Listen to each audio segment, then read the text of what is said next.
Right. Well, here's another saying, right, that I learnt recently from a mate, right? Well, there's an elephant in the room. Okay, I haven't heard that one, but explain it to me.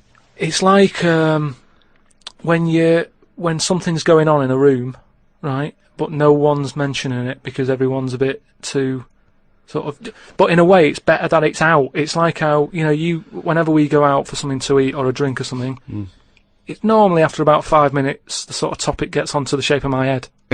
Yeah. Well, Right. I can't resist the shape of your head. Right, so you're happy It's talking not just about the it. shape, though, is it? It's the state of it as No, well. but outside and in. I mean, it's a fascinating little objet d'art. His head. But what I'm it's perfectly round. It's got no hair where it should have.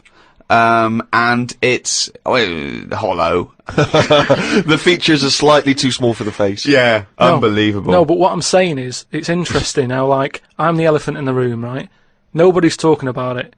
You mention it once, suddenly it's the talk of the town. It's what I mean. Everybody starts joining in, going, well, yeah, it is round, but it does suit you. And these are people who I don't even know sometimes, and they're all dipping in. And that is an elephant in the room. So you don't want people to discuss the shape of your head or the lack of hair. You would feel better. You would feel happier that they didn't mention that. Sometimes I think it's better that it's out there. It's made me a stronger person, though. It's the same way, we're talking about religion and that. Samson Delilah, he got weaker without hair. Whereas with me, I think it's made me stronger. Because, it's almost like it's treated like a disability. Everybody's sort of mentioning it and talking about it. What's it like having a bald head? And, you know what I mean? So it's made me stronger. But would you ever wear a wig? Not really. What was a long wig like Samson? Well, the only time I wanted a wig was when I did jury duty once, right? And it was annoying that I was sat on the jury, right in front of, like, these criminals, right? Everybody else has got disguises. The judges have them wigs on, right? That's not disguising! It is a disguise. That's a disguise. That's why judges wear them, right? So No! Well, then why did they print their name in the paper and have a picture? What do you mean it's a disguise? it's a disguise, isn't it? No! If it was a disguise, they'd go in with one of those glasses with a nose and the beard attached if it was a disguise. All judges would look like Groucho Marx if it was a disguise. Well, I'm just saying that's what annoyed me when I was sat there on the front row, right? I couldn't have been any closer to the criminals, right? I was sat there and I thought, why didn't I just pop a little wig on or a pair of glasses? I'd love to have seen you in the front row at Crown Court. No, I'd because love to see it because in this country you're not allowed to show pictures of jurors. You can't take photos in a courtroom, so there's always these sketch artists that draw drawings, and it's on the news. The idea that we'd have seen 11 people and a sort of Krusty the Clown figure would have been amazing. Yeah, I would love to see the artist doing a view, because it would be like complicated people. Oh, hey, he looks characterful, and then just a little round head. Charlie Brown. Charlie Brown sitting on the end.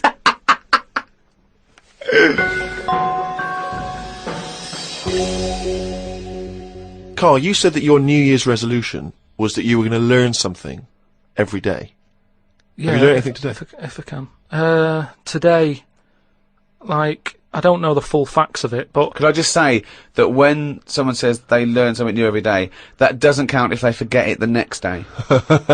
no, but, Because that'd be Groundhog Day learning. well, the thing I learnt today was about an octopus. Oh, Go on. What they can do is, they've got 8 legs and that. Yeah. They Tentacles. they can use 6 of them legs to cover their head so they look like a little stone, and use the other 2 to run off. Right? But that's He's thinking of Squiddly Diddly. Yeah, it's a Disney image in his head, isn't He's it? thinking They're of pink. but anyway, that's So that's it's not the Pink main singing thing. a song in your mind and running off, yeah. No, but anyway, but something else I learnt, right? It's mainly about animals and that, because that's Yeah. normally quite interesting. Yeah. There's a chicken somewhere, Oh, yeah. Oh, yeah. and Specific. and the owner of it was getting fed up because he had to feed it and that, but it wasn't. Embellishment. it wasn't- Guesswork. No, come on, let's hear it. It wasn't giving anything back. No eggs. No eggs, right? So he was like, "Oh, I'm sick of this." Anyway, someone told him, pop a little axe next to its little house, right? So when it comes out in the morning, thinking, "Oh, I'll have another lazy day doing nothing," right? He saw this axe, and suddenly it was like, "Oh, right." Next for the day, chocolate thought, yeah. it laid about 6 eggs. It's rubbish. Through Squeezed them worry. out. It's super rubbish. quick. The chicken wouldn't recognise an axe as a threat. It wouldn't be able to reason that, I better start working or I'll be meat. I better start. It's absolute rubbish. Once again, it's this ridiculous thing you got that one personifying animals, to reasoning powers better than yours. I mean, I think, you make chickens and monkeys cleverer than you in your stories, which is weird, okay? It didn't happen and wouldn't work. Next! What else haven't you learnt today? No, well, as always, things like that always get me thinking. What right? else haven't you learnt today, Hang on, Carl? he's got his mind's working now. This Go apparently on. has got his mind so working. that's rubbish. Well, do you think then that it's worth looking after animals then if there isn't any memory? If they don't know what's happening anyway, you're always going on about don't be cruel to things. Yeah, why would you be cruel? There's one thing about imagining chickens can reason, and because they can't, being cruel to them. Why does it matter whether an animal can reason or not for you not to be cruel to it? The reason I don't like blood sports isn't the fact that there's a fox missing. It's the psychology of the people that get off on seeing an animal ripped to pieces. They wouldn't like it if it was a robot. They wouldn't care. For some reason, in their psychology, they like this sport. Why does it have to be a sport? They're not culling. They're not putting things down for a good. They like to see this fox ripped apart or a bull tortured for their own pleasure. That's why you shouldn't do it. Why would you ever want to be cruel to an animal, whether it can reason or not? No. I mean, I don't mean really cruel, but I mean like there's an advert on that's on in the in Britain, advertising some supermarket, right? And it's saying, we look at before we kill our chickens and what have you. They have a great life. This is like the voiceover, and you see Happy Chicken. Yeah. And it's going, we give it a good little house to live in. It's got straw. Yeah. It eats good. Yeah. And then we kill it. Right? Yes, well that's better, isn't it? Well, no, I don't think it is, though, is it?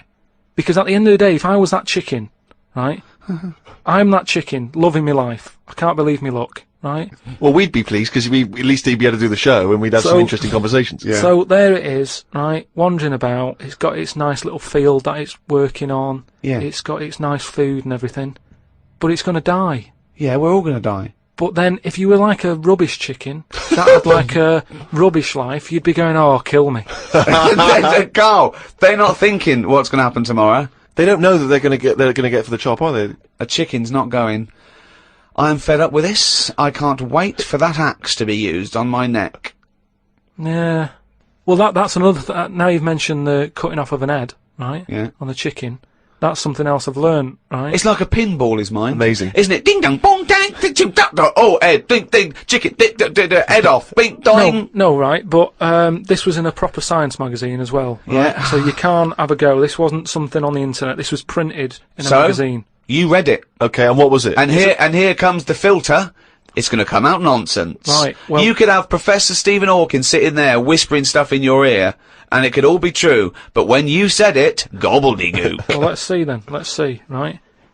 What they've done another experiment, right? Yeah. They've cut somebody's head off, right? And you know how they used to do it in the olden days, where they'd put your head in a stock, cut it off for whatever reason, right? You've done something wrong, right? Mm. And the question that everybody used to talk about in the village was, I made eye contact with it, right? And it was a bit worrying because he was looking at me and he looked fed up and that. No, it's dead. So they've put a bit of work into this, and they've done it again somewhere, right? And they've worked out that when the head comes off the body, it stays alive and that for 30 seconds. Well, no, they don't know that. They can never know that. No, they did it. They did this experiment. What's alive? What's alive? But there's loads of issues here. One, no one's experimenting with human beings cutting their head off, Carl. Well, two, no. So you read this in what? Executioner's Monthly? This is in no, a two, proper... Carl, it's what your definition of alive is. Because you can be alive and have no conscience. No, but this is where it gets weird, right? Yeah, I haven't told you that. this is where it gets weird. You talking about it. So the head's off, right? Yeah. And what they did was they chucked a load of questions at it. all sanctioned by the government. Yeah, this is all fine. So the head lands perfectly on the neck and goes, what do you want to know? And it said, so they're asking questions, and it's going, do you know what? To be quite honest, I'll answer your question. I'm a little bit annoyed about the execution still. Well, that was the interesting thing. They said it's about... No, it's not, it didn't happen, Carl! Let me hear it. Oh, don't talk Let me shit. hear it. What are you talking about? There's people around in white coats going, quick, ask it a question, it's bleeding! Right, so they said for about 25 to 30 seconds, the last 5 seconds it is sort of like, can't be bothered answering them.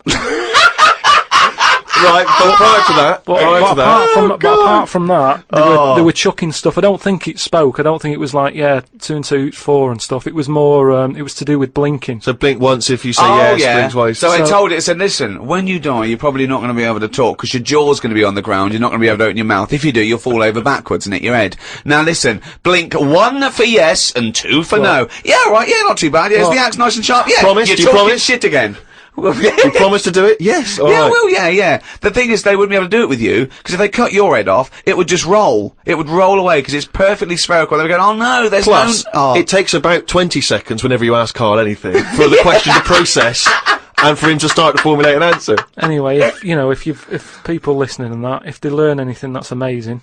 Just send it in, because it'll come out gobbledygook when Carl tries to translate it. Interesting facts is what we're after then. Plus also, if you've got any questions for Carl, if you just want to see how his mind works, then you can get in touch with us. Or whether his mind works. Indeed, we've any proven doctors, that. psychologists out there. podcast@rickygervais.com. That's how to get in touch.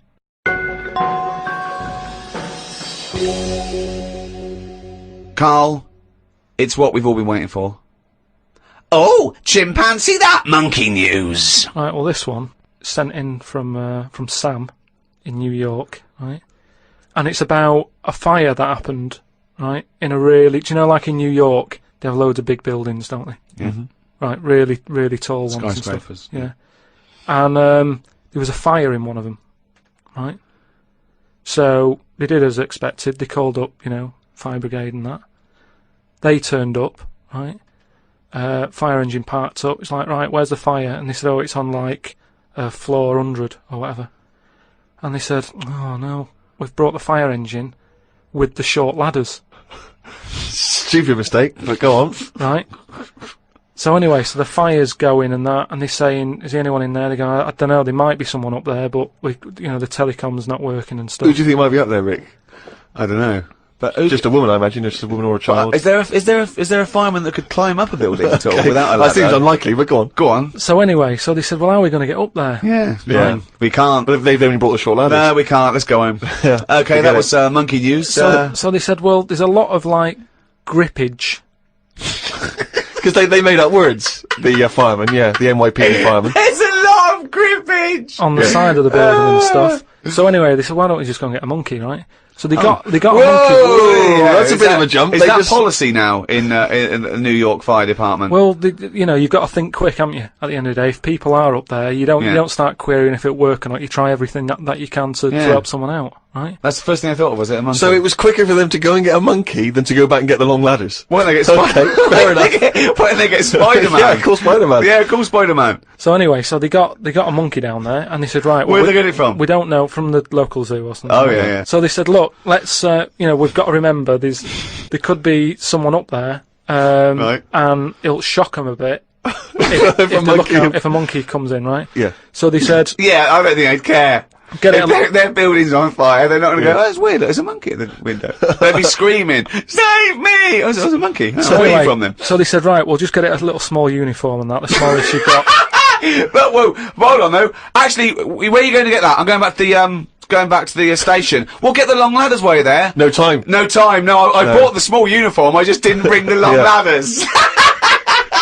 You're an idiot! So anyway, it goes up there, it's got all the kit on and what, it's got its little RDAT on and all that. It grabs, there was like a little person up there, manages to grab that, Not give it a little... Who was up there then? It was just... Someone that was just the right size for a monkey to be able to rescue, which is handy. Because if it had been anyone else, like a larger person or a family, we'd all be screwed. No, I don't know about the size of it, but it's just the story saying how, like, it was quite a big monkey and that it was good at breaking down doors. Oh, yeah. It was good at climbing into small spaces and stuff like that. Anyway, so it's big enough to carry a fully grown man, but small enough to climb through a cat flap. Yeah, sure. So, which is handy. So anyway, it managed to Did it have the boots on as well? It got the purse and everything, and now it says it's sort of it's on call if they ever need it again. So. Sure, and if they ever get anywhere again and they've forgotten the long ladders, but there's plenty of grippage, they just call for Coco.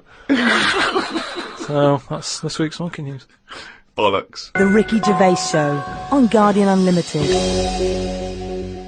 Well, I hope you enjoyed our podcast there. Another half hour of absolute drivel. I've been Ricky Gervais. With me, Steve Merchant. See you next time. And Karl Pilkington. All right. And we'd all like to thank those brilliant guys at Positive Internet for hosting this podcast brilliantly. Positive Internet hosting the world's #1 podcast. Here's DJ Reach Around. It is hard eating a knob. So what are you saying? You could... I'm saying, like, I could eat a knob at night. I could eat a knob at night. I could eat a knob at night. I could eat a knob at night. I could eat a knob at night. I could eat a knob at night. I could eat a knob at night. I could eat a knob at night. I could eat a knob at night. I could eat a knob at night.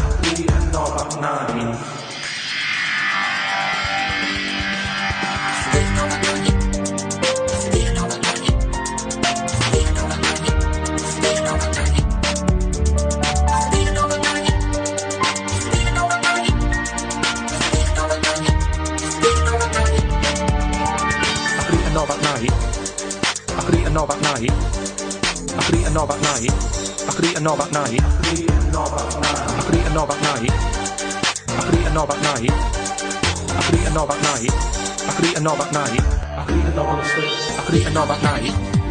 I could eat a knob at night. I could eat a knob at night. I could eat a knob at night. I could eat a knob at night. I could eat a knob at night. I could eat a knob at night. I could eat a knob at night. I could eat a knob at night. I could eat a knob on the slip. I could eat a knob at night. I could eat a knob at night. I could eat a knob at night. I could eat a knob at night. I could eat a knob at night. I could eat a knob at night. I could eat a knob at night. I could eat a knob on the slip. I could eat a knob at night. I could eat a knob at night. I could eat a knob at night. It is hard eating a knob.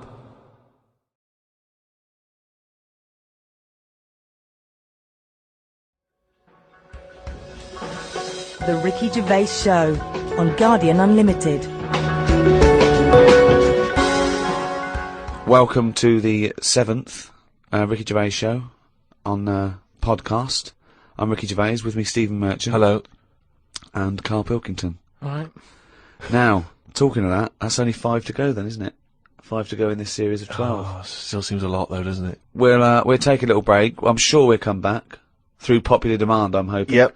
I'm hoping to put that on the poster, back by popular demand. Well, I'm hoping it's by overwhelming public demand. Yeah, which is exactly. my favourite. Yeah. As we're doing it for nothing. Yeah. We want to get a little bit of a pat on the back, don't Exactly, please. Do they give awards out for podcasting? Oh, if they do, hoo-hoo, hello, I am already writing my speech, baby.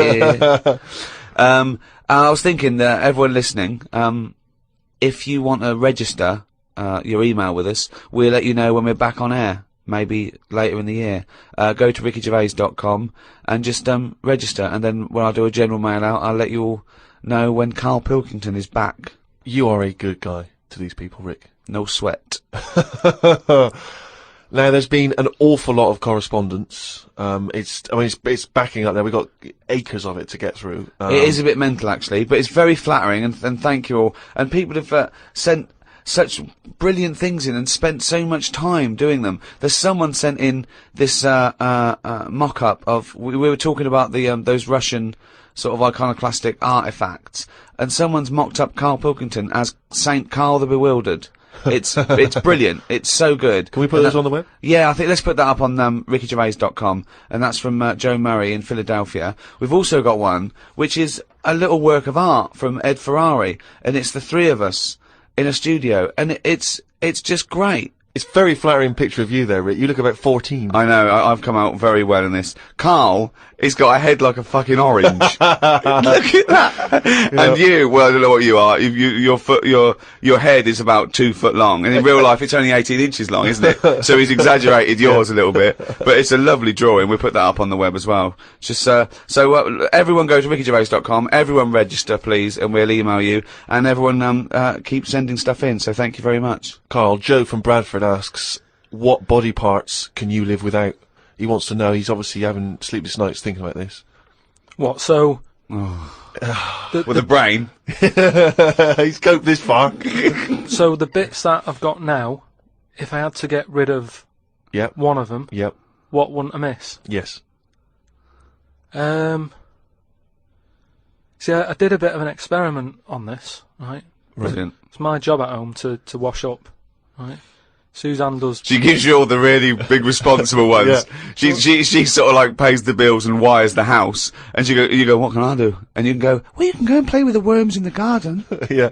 So anyway, so it's my job to wash up and that, right? And I thought to sort of make it interesting and stuff. I thought, I wonder if I can do it, right? If I didn't have any thumbs.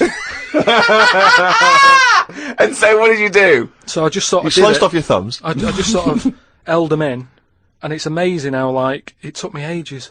Just having that one thing gone. Well, it's part of our evolution, the opposable thumb. Basically, that's when we soared. These are milestones in human evolution. The opposable thumb, the forward-facing eyes, the upright. These are massive things in taking us out of the animal kingdom. And one day, Carl, you'll walk upright. But what do you mean about eyes facing forward? You mean before we got here, there was people whose eyes were looking in their head? I don't understand. Is that what you mean? No, because when we got sort of binocular vision, where we could because we were predators have a forward face. I'm going way back. I'm not just saying. I'm not saying chimps had eyes on the side of their head, but I'm saying big major milestones in any evolution. Mm. I lost you at evolution. Yeah. So when you were doing this experiment, washing up, you say that you found it difficult. It took you ages. So you didn't just give up once you realised how essential thumbs were. No, you actually washed up everything. I just think of Suzanne walking in and Carl's there, just covered in water and very liquid suds, standing on a pile of broken crockery. Yeah, plunging his face into the sink every 30 seconds and just swishing his head around. But we talked about the washing up thing before, haven't we? When I was stood there washing up, and I sort of look out of a window, so the sink's in front of the window. Yeah. And that's why I quite like washing up, because I can just look out onto the street, see people going past. There's like a local homeless fella called Franco. You know, I look out, that he's all right and everything. Sure. But I was looking across the way, right, and there's some some Chinese people who live in a flat, right, really small flat. And they're up till all hours. I don't know what they're doing. But they decide to back up at about 3:30 in the morning. And they're always really noisy and that. But above them, there was some woman, right, who the sort of bedroom is on par to our kitchen, right? Yeah. So I'm sort of washing up. Yeah. And I sort of look across and see this woman with no pants on and that, no bra on that. Naked. Yeah, just. That's the word you're looking for. Yeah, she's just wandering about, on that. So I was like, oh, what's going on here? So I carried on washing up and that, right? And kept looking, and then I was looking and she looked at me. Right, so we made eye contact. Sure. So I was like, oh God, right?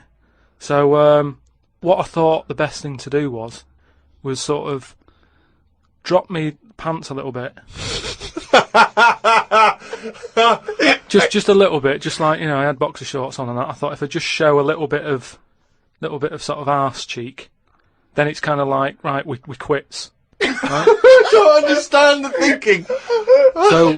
So Suzanne's watching the telly, right? I think she was watching Sex and the City or something. Yeah.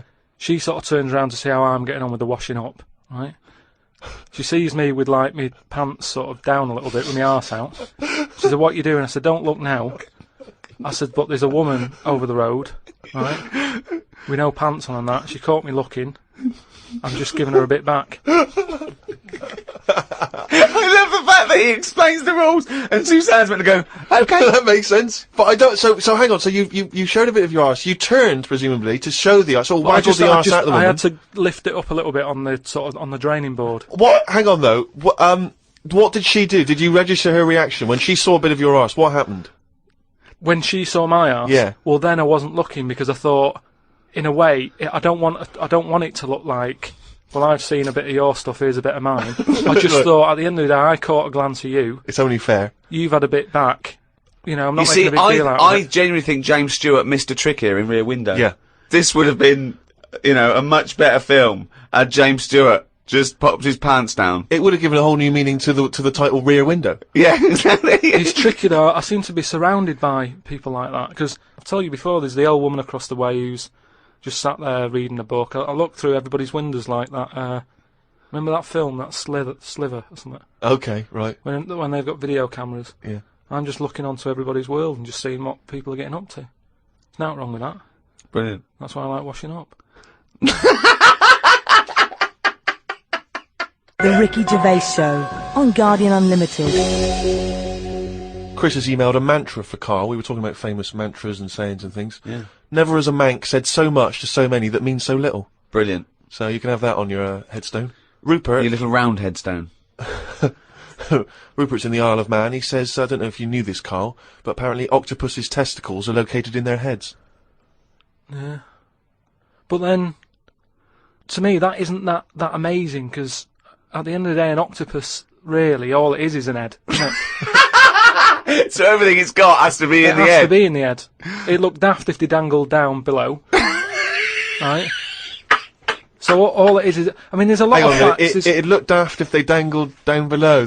I'm wondering again, that's almost, I don't think you should start sending them in, but that could almost be the B-side to, Besides, a knob at night. I could eat a knob at night. James Round says, Carl, if you could be anyone in the world, who would it be? Dead or alive? Why would you choose to be a dead person? No, but sometimes, like, there's people who are now dead, but everybody raves about them. Like But are you saying... But he wants you to live that life, not have been that person. Are you saying that if you chose Napoleon, you'd be Napoleon, but you'd be back to life, walking around now on the bus, or it'd be the 18th century, or what? What are you saying? What I mean is, if Oh, just answer the question. Who would you be and why? It's someone you admire or you think had a good life. Just answer the but question. What I mean is, it's good to be remembered, like Winston Churchill is remembered Yeah. as being a decent bloke, but I wouldn't want the hassle that he had. So I don't want to live his life, Right. but it's good to be... You'd like to be Winston Churchill, but you'd like to have a paper round instead of...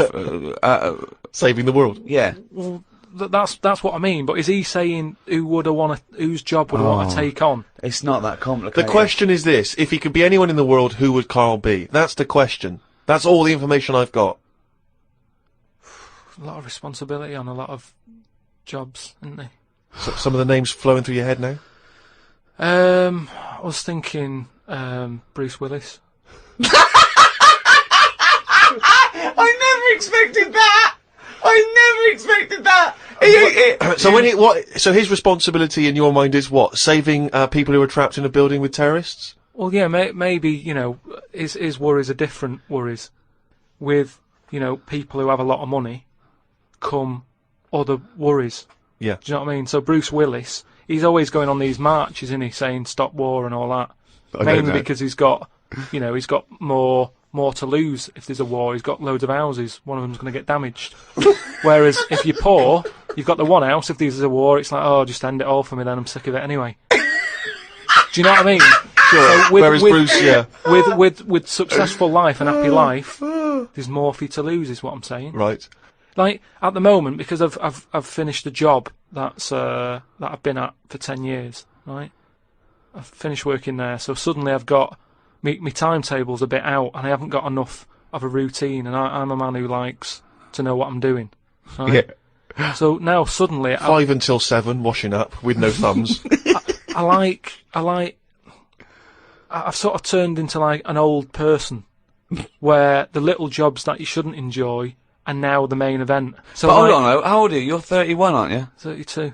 32, and you're pottering around, not knowing what to do with yourself. Well, like yesterday, Suzanne's shoes needed to go to the cobblers, right? I haven't heard the word cobblers. I didn't even know cobblers still existed. I only ever see that in Christmas films made by Disney. Well, I had to go and do that, and that suddenly... Because last time you were going to the toffee shop. And now you're going to the cobblers. Next week is the candlestick maker.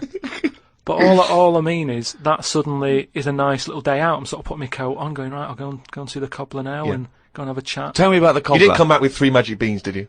No, the cobbler's alright. He's, you know, he's doing he's fixing Cobbling. shoes and that. He's cobbling all day.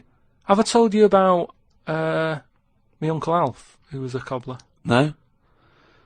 I'm sure I told you about him. He's the one who he lived in like a bedsit, and he had 2 tellies. He had like one that the sound didn't work on, and one that the picture didn't. But both together, it worked. Oh, right, okay. So as long as he was watching the same channel on both, sound came out of one telly, and he'd watch the picture on the other. Brilliant. And he slept in like a rubber dinghy, right? But he was. Whoa! You can't just let that slide. Why did you even have a dinghy? He just liked boats and stuff, and he sort of. Yeah, I like boats, but they're better on the water. Beds are better to sleep on. Boats are better to sail on. Well, he just had it in there. It's a bed sit. It was really tight space. Boat sit. He's got this. He moved into a dinghy sit. He's got this dinghy, so he's thinking, well, rather than it get in the way, I might as well use it. Yeah. Right? But he was a cobbler, and he used to like repair like my shoes and that, right? Yeah. But he'd always sort of overdo them, right? So What do you mean? like, Fancy. do you know like Pimp My Ride on MTV? Yeah. Because he does up shoes, he'd go mental on them. What do you mean? There was the stereo. Yeah. Well, no, There was horns. It's like, Here Go comes faster Carl stripes down the yeah, side. yeah. Here comes Mr. Pilkington. He's got the fastest shoes in the land. no, it just makes shoes that would last forever. So instead of putting like 1 sole on, he'd put about 5 on.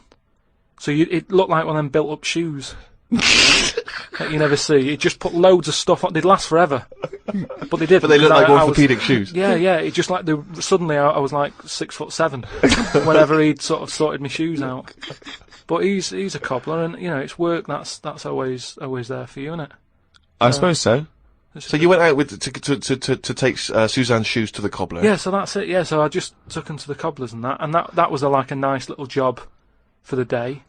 I got a leaflet through the door saying, if you want to walk a dog, the rates are good. I don't know what they pay in that, but I got a little letter in my little letterbox saying, if you're free in the day, What, they pay you to walk a dog? They pay you to walk a dog and that. And I thought if I do that and get a paper round, 2 in 1. Sorry, you just went from a job, right, where you were the head of production at a radio station, dare I say it, on...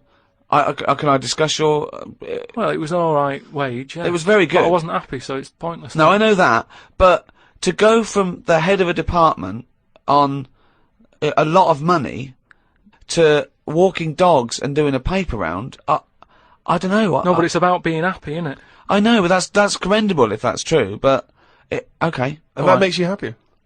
Well, I haven't walked the dog yet, but I'm just saying if I do... I mean, I'm not taking it if it's raining. I'm just thinking if it's a nice sunny day and I fancy a potter, I'll go round to her and say, well, how much are you paying? I'll take the dog a walk and Sure. stuff. But I can't believe some of the words that have cropped up in this. It's 2006 now. Potter, cobblers, toffee shop. It's very, very strange. Do you live in Narnia? The Ricky Gervais Show on Guardian Unlimited.